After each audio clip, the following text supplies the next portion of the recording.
श्रीधाम वृंदावन में माता श्री आनंदमयी जी के आश्रम में एक वयोवृद्ध संत आए दौड़ते हुए और आनंदमयी माता से बोले, मैया मैया। हां बाबा, मुझे छिपने की जगह बता दो,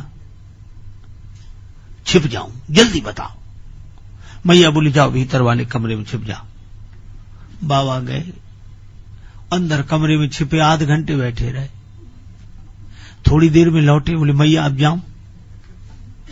मैया बोली, जाओ, पर छिपे क्यों थे, कहां जा रहे? अरे मैया, कन्हैया के संग गेंद खेल रहे थे, हम हार गए। वो हमें दाव देने के लिए पकड़ने के लिए पीछे पड़ा, हम भाग कर यहां आ गए, छिप गए। अब तो चला गया होगा, अब जा रहे हैं मैया, जा रहे हैं। ऐसे ऐसे लीला सिद्ध संत जिनको निरंतर भगवान का ही दर्शन होता रहता, भगवान की लीला में। गिरिराज गोवर्धन की परिक्रमा करते हुए एक संत चले जा रहे हैं और उनकी जटा एक झाड़ी में उलझ गई। महात्मा वहीं खड़े हो गए। किसी ने कहा सुलझा लो। महात्मा बोले, क्या हमने उलझाई है जो सुलझा लें? जिसने उलझाई सो सुलझाए। तो साथ वालों ने कहा कि हम सुलझा दें, तो तुमने उलझाई है क्या? ये प्रेमियों की बातें अलग तरह की होती हैं। वहीं खड़े रहे, उलझी लट, जिसने उलझाई है वही सुलझाएगा, तुम जाओ। सब लोग कहां तक प्रतीक्षा करते चले गए और महात्मा वहीं खड़े रहे पूरी रात। जिसने उलझाई है वही जाने। तो सवेरे सवेरे भगवान ही प्रकट हो गए। भगवान श्री श्याम सुंदर नंद नंदन आनंद कंद श्री कृष्ण भगवान बोले, बाबा हम सुलझा देते हैं, हमने उलझाई। तो बाबा बोले, तुम कौन? तो भगवान बोले, हमको नहीं जानते, हम भगवान, हम ही श्री कृष्ण भगवान हैं। बाबा बोले, हम तो नहीं जानते, तो हमारे कहने से मान लो। तुम्हारे कहने से क्यों मान ले कि तुम भगवान हो? अब भगवान भी बड़े हैरान कि अब हमारे होने का प्रमाण कौन देन है? हम तो स्वयं कह रहे हैं। तो भगवान ने कहा कि आप कैसे मानोगे? बाबा बोले, श्री राधिका जी आकर कह दें कि आप भगवान हो तो मान लेंगे।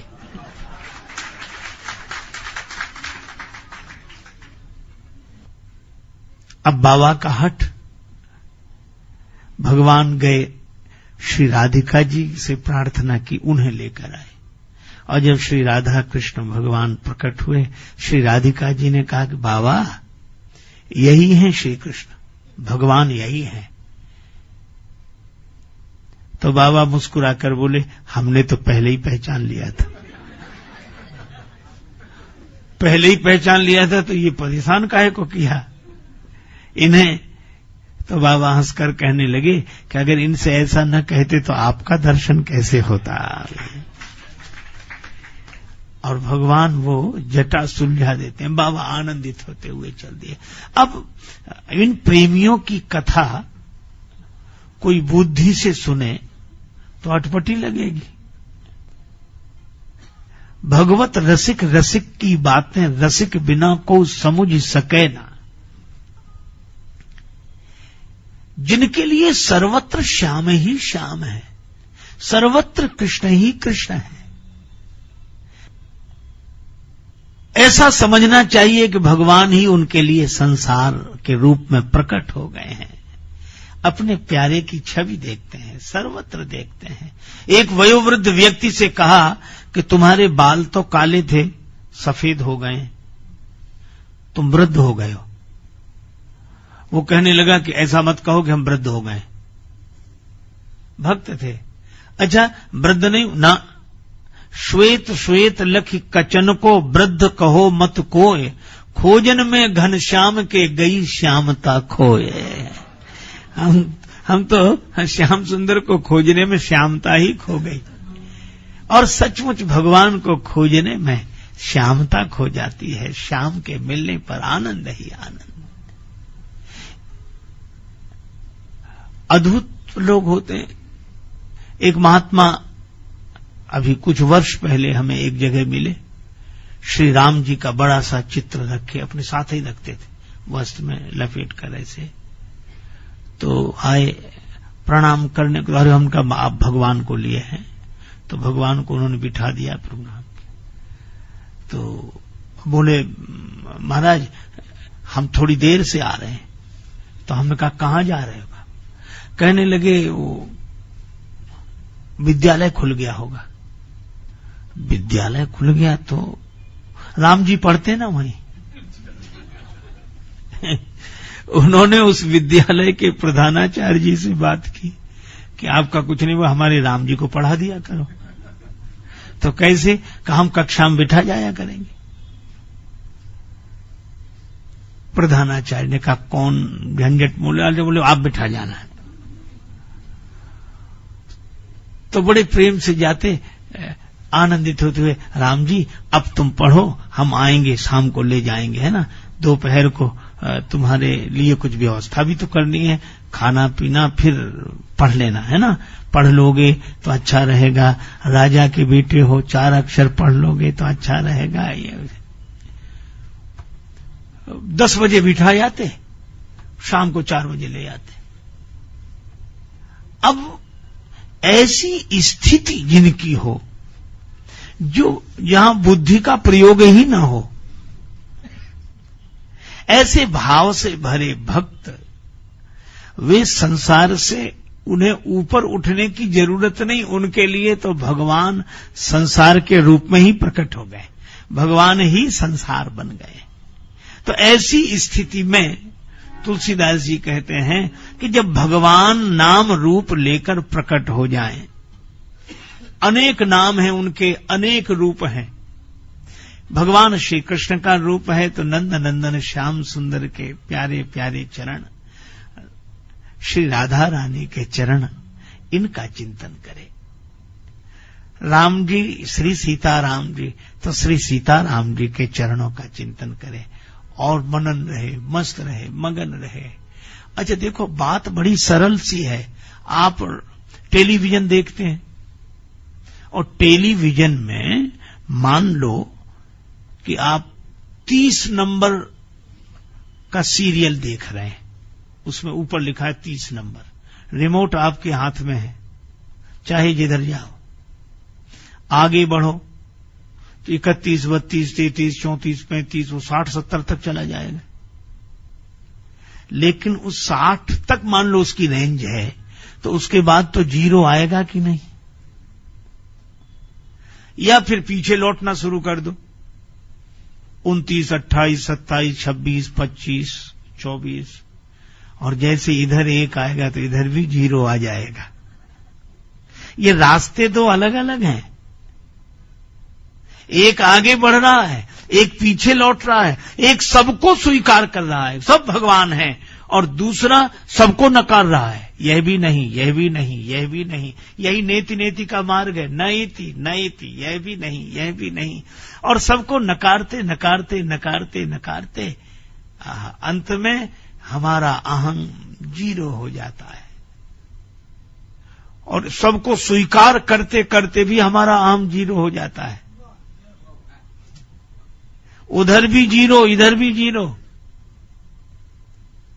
रास्ते कभी एक नहीं होते, लक्ष्य कभी 2 नहीं होते। लक्ष्य तो एक ही है, 0 तो वहां नहीं है, चाहे सबको स्वीकार करते हुए जाओ, चाहे पीछे लौटते हुए आओ। और इसीलिए मुझे लगता है कि रास्तों को कभी एक नहीं करना चाहिए, लक्ष्य कभी 2 नहीं होते। लक्ष्य तो एक ही है, 0 तो वहां नहीं है, चाहे सबको स्वीकार करते हुए जाओ, चाहे पीछे लौटते हुए आओ।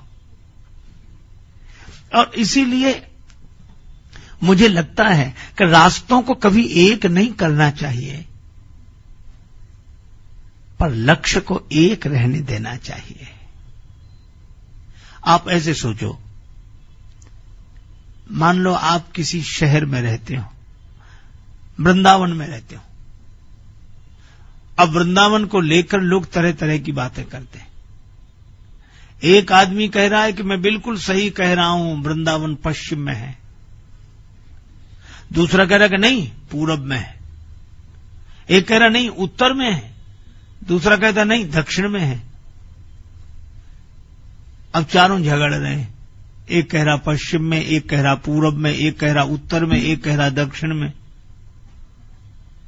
अरे ये झगड़े कर, अच्छा कोई झूठ नहीं बोल रहा है, कोई असत्य नहीं बोल रहा है, लेकिन कोई एक नहीं बोल रहा है। सब अलग अलग बोल रहे हैं। और हम यह कहते हैं कि सभी की बात सच है, भले ही अलग अलग हो। जो पूरब में है उसके लिए वृंदावन पश्चिम में होगा ही, और जो पश्चिम में है उसके लिए वृंदावन पूरब में होगा। जो उत्तर में है उसके लिए वृंदावन दक्षिण में होगा। जो दक्षिण में उसके लिए वृंदावन उत्तर में होगा।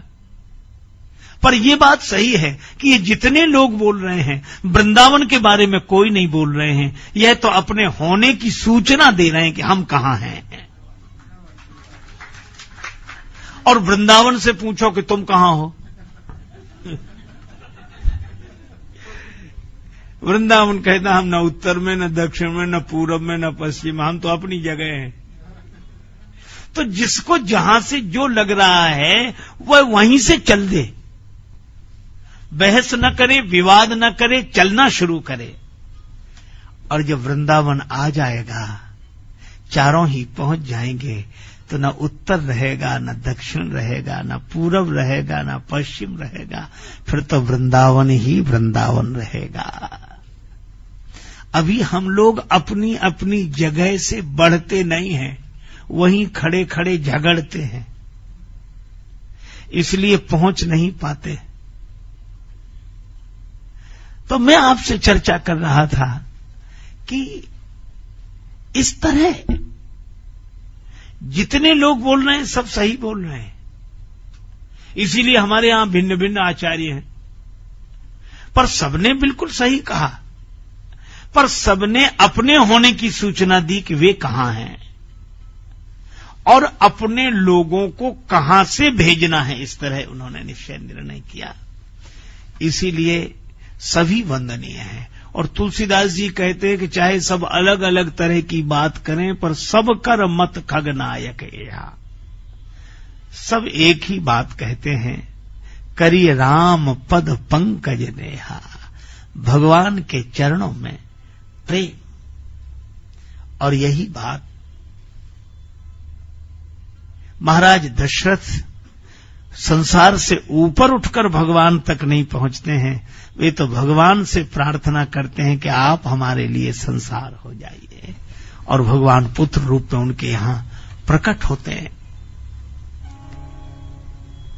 इसी तरह भगवान श्री राम गुरु विश्वामित्र जी के संग बरगे साथा हरसी चले, हरसी चले, हरसी चले, हरसी चले। राम जी हर्षित होते हुए चले। देखो, गुरुदेव की आज्ञा में प्रसन्न रहना, यह राम जी हमें सिखाते। हरसी चले। आगे बढ़ते जा रहे हैं। एक आश्रम आया। आश्रम एक दीख मगमाही, लेकिन अद्भुत आश्रम है।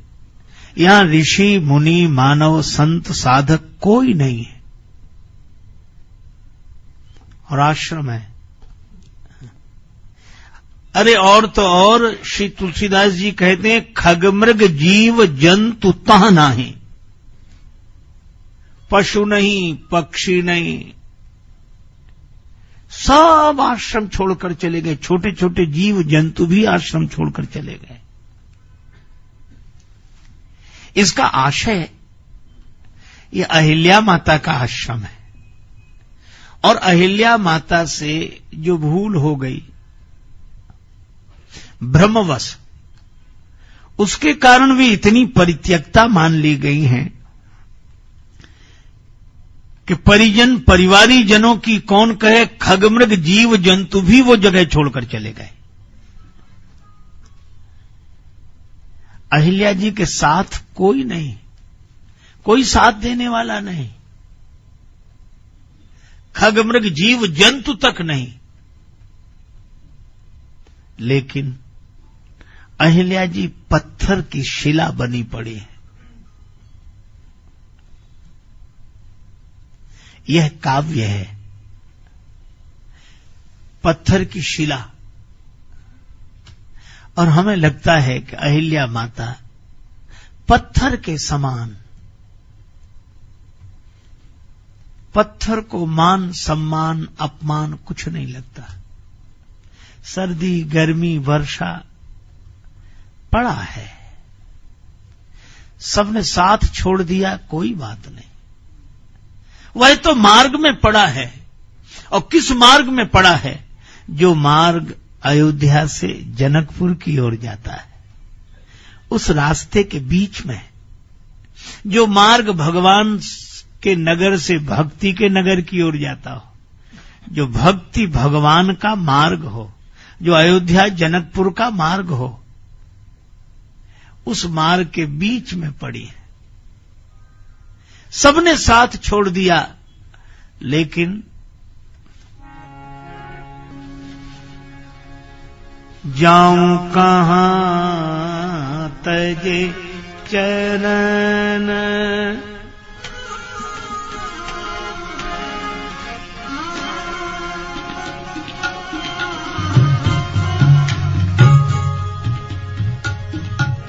चरण तुम्हारे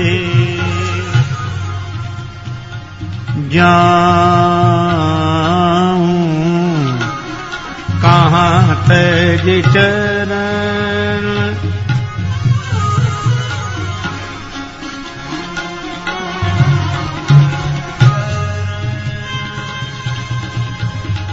काको नाम पतित पावन जग के ही अति दीन प्यारे, जाऊं कहां तजे चरण,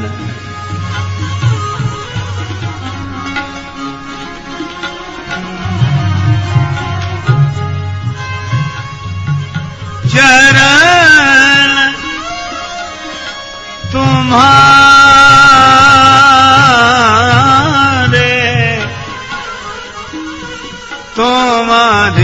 तज चरण,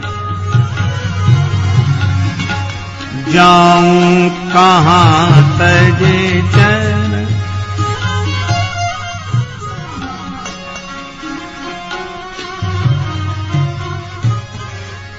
आपके चरणों को छोड़कर और कहां जाएं? सब हमें छोड़कर चले गए।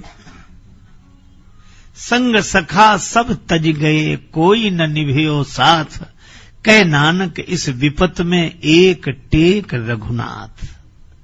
अब तो आपके चरणों का आश्रय है, आपके चरणों का भरोसा है। जाऊं कहां तज चरण तुम्हारे।